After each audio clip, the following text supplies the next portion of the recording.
तर्पण फाउंडेशन। हम उनकी पढ़ाई लिखाई, रहना, खाना, हर चीज़ का इंतज़ाम करते हैं। कड़ी मेहनत से आज ये बच्चे कुछ PSI ऑफिसर बने हैं, कुछ MBBS कर रहे हैं, कुछ इंजीनियर्स बने हैं, अलग अलग अपने पैर पे अब खड़े हो चुके हैं। दया की ज़िंदगी इनके लिए कभी थी नहीं, हम इनके पीछे सारे खड़े हैं। हम मतलब तर्पण फाउंडेशन, इस फाउंडेशन में 60 डायरेक्टर्स हैं, हम सब मिलके ये करते हैं काम।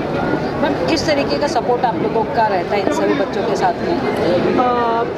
सच बताए तो जैसे अपने बच्चों के साथ अपने माँ पिता का जो सपोर्ट होता है वही सपोर्ट हम इन बच्चों को देते हैं। इमोशनल देते हैं, फिज़िकली कभी ये डिप्रेस्ड हो जाते हैं, इनसे बातचीत करते हैं, मेंटली देते हैं, फाइनेंशियली देते हैं। कभी कोई फेस्टिवल हो जैसे हम हमारे बच्चों के साथ करते हैं, हम इन बच्चों के साथ करते हैं। तो जैसे एक माँ बच्चे, पिता बच्चे का रिश्ता होता है, वही तर्पण और इन बच्चों का। लोगों को क्या मैसेज देना चाहिए? देश में जिस तरीके से माँ बाप होने के बावजूद भी लोग उन पर ध्यान नहीं देते, ऐसे में इस तरीके की चीज़ें लोगों को किस तरीके का मैसेज देता है? मैं सबसे यही विनती करती हूँ कि आपके भाग में अगर आपको किसी तरह के अनाथ बच्चे दिखते हैं जो पढ़ नहीं पाते हैं, जिन्हें भूख लगी हो या कुछ, आप कैसे ना कैसे कुछ ना कुछ करके प्लीज़ इनके पीछे खड़े रहिए। खून का रिश्ता ज़रूरी नहीं होता है, हमें बस प्यार देना ज़रूरी है। और जैसे स्मृति ईरानी जी ने कहा कि इस मूवी पे कोई बच्चा अनाथ नहीं है, तो हमें वो बात सत्य करके दिखानी है। हर बच्चे को यशोदानंद की ऐसे परिवार मिलने चाहिए, यही मेरी दुआ है। मैम, कई सारे शाखाओं की भी उन्होंने बात की है कि और भी जगहों पर इस तरीके की चीज़ें होनी चाहिए, तो कैसा लग रहा है, किस तरीके की तैयारी करेंगे अब आप लोग? इसी सोच से जैसे स्मृति जी ने कहा कि काफ़ी सारी जगहों पे ये सब होना चाहिए, हमने रिसर्च एंड डेवलपमेंट फाउंडेशन शुरू किया है। अनाथ बच्चों के ऊपर कहीं भी रिसर्च होता नहीं है, तर्पण फाउंडेशन इसकी वजह से, ये सोच से इन्होंने ये शुरू किया है। इसमें हर स्टेट के बच्चे का रिसर्च होगा, कहाँ कहाँ इस तरह के बच्चे हैं, आश्रम से कब निकलते हैं, इनके साथ होता क्या है, ये क्या करते हैं, हमें इनको डेवलप स्थिति में लेके जाना है। तो इसी सोच से रिसर्च एंड डेवलपमेंट तर्पण का शुरू हुआ। सर, आप क्या कहना चाहेंगे? जैसे सारिका ने बताया, मेरा नाम, नमस्ते, मैं गगन मल्होत्रा। 18 साल कोई उम्र नहीं है जहाँ पर इन्हें अनाथ आश्रम से बाहर निकाल दिया जाता है। तो तर्पण फाउंडेशन ने 2021 में महाराष्ट्र सरकार के साथ एक MOU साइन किया, जिसके तहत बच्चे जैसे 18 साल के होंगे उनका डेटा गवर्नमेंट हमें प्रोवाइड करेगा। पिछले 3 साल में अभी 1161 बच्चों का हम उनका पुनर्वास कर सके हैं, जिसमें हम उनका रहने का, उनके खाने की, उनकी डेली नीड्स और सबसे इम्पोर्टेंट उनको एजुकेशन, जिससे वो अपने पाँव पे खड़े हो सके, उनके ऊपर हमने ध्यान दिया है। इसी का कुछ रिज़ल्ट आज यही था कि कुछ बच्चों ने MPSC क्रैक करके PSI बन चुके हैं। उसी के साथ साथ नर्सिंग के अलग अलग कोर्सेज़ किए, पुलिस कांस्टेबल बने हैं और अभी कुछ MPSC के लिए अपेयर कर रहे हैं, MPSC UPSC के लिए। तो हम बेसिकली इससे हमारे ये जो बच्चे हैं इनको एक पुनर्वास होते हुए, इनका नया जीवन दान करते हुए कि मतलब 18 साल के तक उन तक जो अनाथ आश्रम में चीज़ें हुई हैं उसको आगे कैसे अच्छे से शेपअप करके, उनके माता पिता बन के, उनके भाई बहन बन के, उनके लिए कैसे हम एक रिफॉर्मेशन लेके आ सके।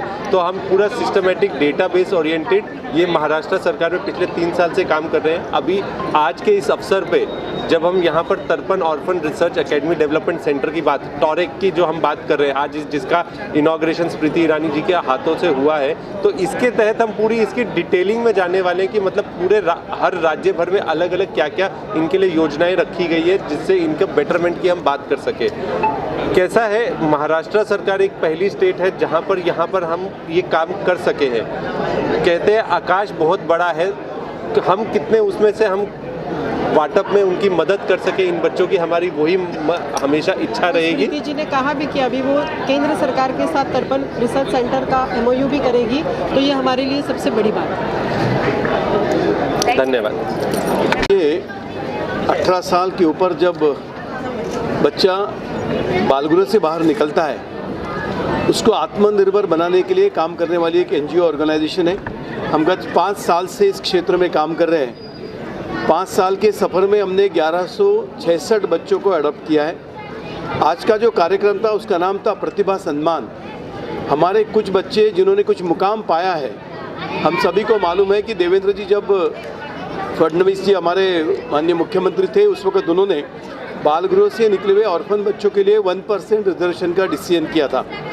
और उस निर्णय के वजह से तर्पण फाउंडेशन को इस क्षेत्र में काम करने के लिए एक अच्छी पहल मिली और उसके तहत आज हमारे 5 बच्चे PSI बन चुके हैं।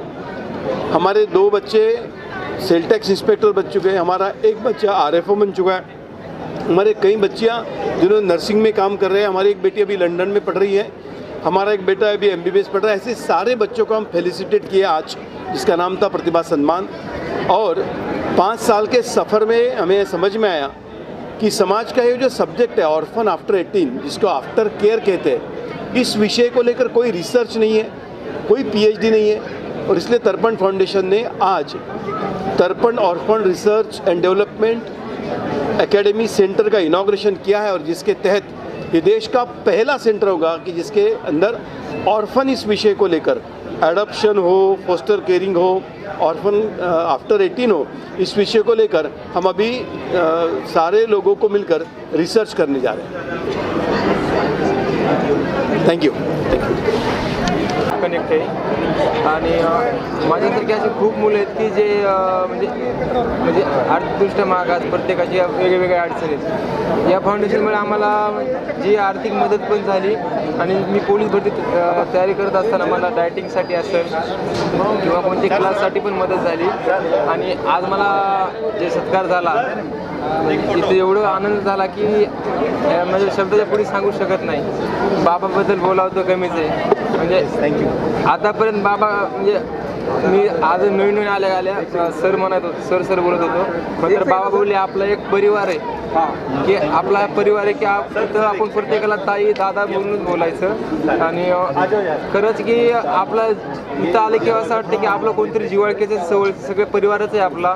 तर आज मी इथं आलो तर मला खूप आनंद वाटला आणि हा मला जेव्हा आज मला सन्मान झाला त्याबद्दल मी ही क्षण मी आयुष्यभर विसरू शकत नाही की एका म्हणजे आफ्टर केअर होममधून म्हणजे आता म्हणजे 15-16 वर्षाचा प्रवास होता माझ्या हॉस्टेलमधला। ते प्रवास करत इथवर येणं खूप अडचणी आल्या। इथवर येणं का सोपं नव्हतं। कधी कॉलेजचं कधी प्रत्येक ठिकाणी कसं असतं। आता मी लहानपणापासून संस्थेमध्ये राहिलेलो आहे। प्रत्येक मुलाच्या अडचणी माहीत आहेत। कोणी अशी मुलं आहेत की काय संस्थेमध्ये मतिमंद आहेत की त्यांना काही समजत नाही। आता आम्हाला काय आमचं शिक्षण झालं आहे, ते काही 5वीपर्यंत शिक्षण झालं, त्याचं पुनर्वसन करणं अवघड आहे। आम्ही एवढंच सांगेल की आमच्या सर्व म्हणजे आमच्या मुलांना की कोणतीही गोष्ट तुम्ही प्रामाणिक करा, त्याच्यामध्ये तुम्ही 100% योगदान द्या तुमचं। आणि कोणती गोष्टीला आपण आपलं 100% योगदान दिलं ना, वरचा देव पण बोलतो की नाही इसमें कुछ तो बात है, कुछ तो अलग करेगा। इसलिए त्याच्यानं म्हणतो मी आपलं कोणतेही काम करा, प्रामाणिक करा। आणि मला तुम्ही सर्वांनी बोलण्याची संधी दिली त्याबद्दल तुमच्या सर्वांचे आभारी आहे। तुम्ही काय म्हणणार? बद्दल मी जेवढं सांगेल तेवढं कमीच आहे, कारण मला पहिल्यांदा लॉकडाऊनमध्ये तर्पण फाउंडेशनने कॉल केला तर म्हणलं तुम्हाला काय आर्थिक सहायता किंवा काय राशन विसन, तेव्हा आम्ही रूम करून राहत होतं। कारण 18 वर्षानंतर मी रूम करून राहायला लागलो, स्वतः कमावं लागलं, शिकायला लागलो। मग त्यानंतर शिक्षण करता इथपर्यंत तर्पण फाउंडेशनमध्ये आलो, कारण मला तर्पण फाउंडेशनने आर्थिक मदत केलं, राशनपासून ते त्यानंतर शिक्षणासाठी मी डाएट म्हणजे स्वतः कॉन्स्टेबल आता पोलीस भरती ते त्यांच्यामुळं झालेलं आहे। कारण का मला डाएटसाठी किंवा मैदानासाठी इतर शिक्षणासाठी जे पुस्तकसाठी जे आपल्याला लागतं शिक्षणासाठी ती पण त्यांनी खर्च केलेला आहे। कारण मी जीवनामध्ये लय स्ट्रगल केलेलं, म्हणजे जेव्हा लहानपणापासून आठवत नाही तेव्हापासून मी हॉस्टेलला आहे। कारण मला कुणी पालक नाही, काय नाही, मी पूर्णपणे अनाथ आहे। मला कुणा नातेवाईक माहीत नाही, आत्तापर्यंत आलं नाही कुणी भेटायला। त्यामुळं जे परिवार आहे ते माझं तर्पणच आहे। त्यांच्यासाठी मी जेवढं बोलतो तेवढं कमीच आहे। सबको सबसे पहले नमस्कार। मेरा नाम पूजा नेमाड़े है। मैं प्रॉपर अकोला से हूँ। वहाँ पे आनंद आश्रम करके एक आश्रम है, मैं बचपन से वहीं पे पली हूँ और मेरा पूरा बचपन वहाँ गया है। अभी फ़िलहाल मेरा MSc कंप्लीट हो चुका है कम्युनिकेशन एक्सटेंशन में। अभी मेरा फिर से MSc चालू है न्यूट्रिशन एंड डायटेटिक्स में। और मैं जब से बाहर निकली हूँ आश्रम से तब से मुझे तर्पण फाउंडेशन बहुत ज़्यादा हेल्प कर रहे हैं, मेरा रहने खाने के लिए और अदर मेरा जो एक्टिविटीज़ के लिए भी तर्पण फाउंडेशन की तरफ से मुझे बहुत मदद हो रहा है। उसके बाद मेरा एजुकेशन का पूरा खर्चा तर्पण फाउंडेशन कर रहा है। एक्चुअली मैं उनको बहुत तहे दिल से उनको शुक्रिया अदा करना चाहती हूँ कि उनकी वजह से आज मैं अपने लाइफ में बहुत आगे बढ़ रही हूँ। इसलिए थैंक यू सो मच तर्पण फाउंडेशन। आप क्या बोलना है? नमस्कार, मैं अजय सूर्यवंशी।